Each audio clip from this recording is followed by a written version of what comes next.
Like whether it's making music or making art, I like doing something where you start out, like if you write a song, there's literally nothing. It's just, before your song, there's, what is it, nothing, a black hole. And then you make a song and you record it, play it live, and then you've kind of made something out of nothing. I like that, and there's kind of no rules. You can kind of do whatever you want. There's no one saying you can't do that, you can't do this. Same with my art, there's a blank bit of paper and you just kind of unlimited possibilities really. You can do whatever you want. So it's really up to you to decide how you're going to do it. Kind of just however you want to express yourself, however weird you want to get, or whatever you want to do, you can kind of do it. I like having no limitations, no glass ceiling, just like the freedom.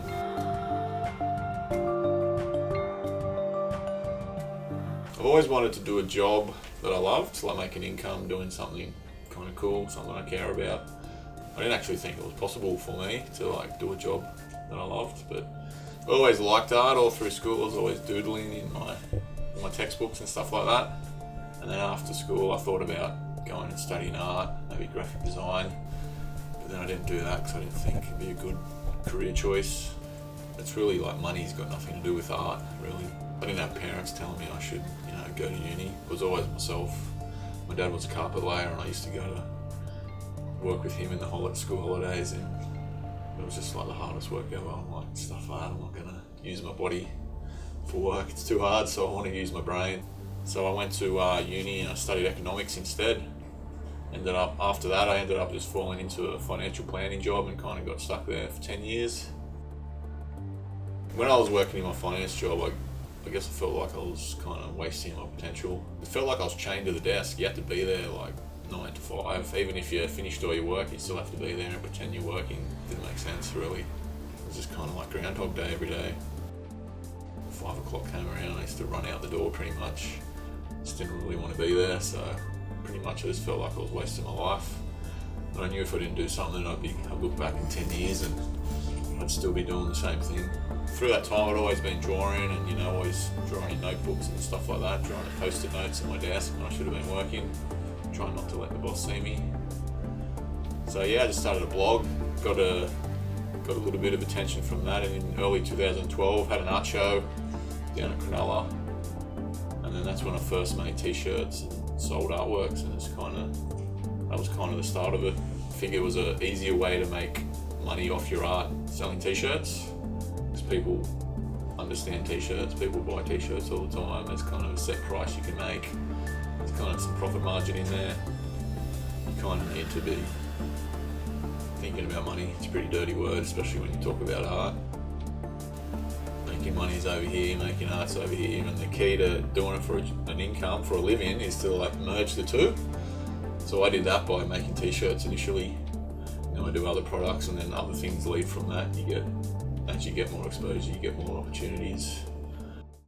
Probably for about 2 years I kind of had 2 jobs. I'd go to my day job during the week, and then every night I'd be drawing, and then on a Sunday I'd go to Bondi markets and sell t-shirts and art prints. Towards the end of the 2 years, kind of got so busy doing commissions and stuff like that, I dropped down to 4 days at work, and then I just quit because I just figured I could make an income selling t-shirts. I probably use the other side of my brain that I think more kind of strategic, analytical, So that's why a lot of my original designs are kind of like a bearded head. So it's just the head. So if you look, it's like perfect for a t-shirt pretty much.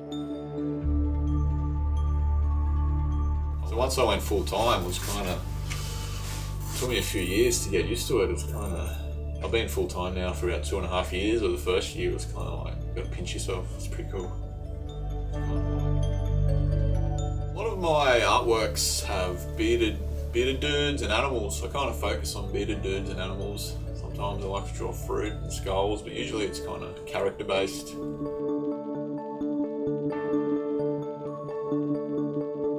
I remember when I first started drawing beards, one of my first beards was I did like a sailor captain guy.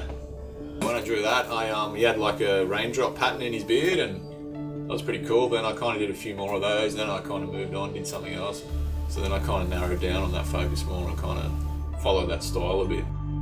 So after I decide what kind of picture I want to draw. So I want to draw a lion, I'll find some reference images of a lion, I'll sketch it out on paper, then after that I'll add the colour, and then after that I'll do the black lines and all the details. Even before I was doing art, I used to write poems, say like birthday cards, or just write a weird poem, or a wedding card or something like that, just kind of make it different. See a lot of birthday cards are like, hope you have a great birthday, love, mum. That's kind of where it came from. But then now when I do my poems, I kind of will draw the picture, I'll do the artwork, and then after that I'll sit down and just kind of write a poem. Sometimes it might be about the person that commissioned me to draw the painting or certain elements, or I'll just look at the picture and kind of be inspired by that. When I draw animals, I like to kind of give them kind of a human vibe, so I might, you know, they might have a hat or a tie or sunglasses, or a cape. Just kind of like to give them a character, and yeah, so when I write the story, it's kind of like they're just a person, really, not an animal. They're more just some kind of person with a weird story. When I started taking my art more seriously, I did a bit of research, you know, I looked at a lot of artists and just kind of stuff that really stood out to me, I kind of incorporated that into my art.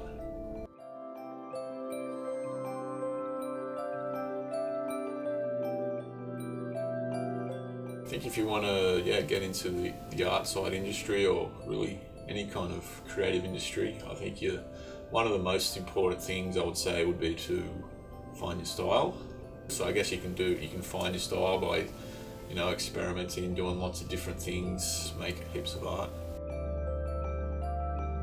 When people see my work, I guess I want them to smile and just be, I don't know, brighten the day, I guess. I do like lots of bright colours, and my artworks are all kind of a bit humorous. Like I had a fan recently, their friends emailed me, she was diagnosed with cancer, so they got me to paint a cat, so that was pretty cool. Pretty cool to do something like that for someone. I just wanted to bring some colour into the world and yeah, just have fun. I guess I don't like growing up, so I just like being kind of like a kid.